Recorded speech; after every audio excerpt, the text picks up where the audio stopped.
Այդ ամենը այնքան լուրջ է, որ Փաշինյանին լուրջ չեն վերաբերում։ Դա է։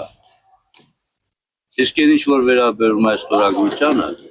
դա խաղաղության պայմանագիրը նախ եւ առաջ Թրամփը չի կարող Հայաստանում խաղաղություն պաշտպանի նախ եւ առաջ։ Երկրորդը դա Թրամփից վերել է, որովհետեւ մեջը կա Ռուսաստան, մեջը կա Թուրքիա, որ իրանք իրար լապստելով պահում են իրար։ Դա ուղղակի կախված է իր այն զարգացումներից, որ ինքը կարողանա մի հատ մեծ պետության հետ լավ բարեկամություն ստեղծել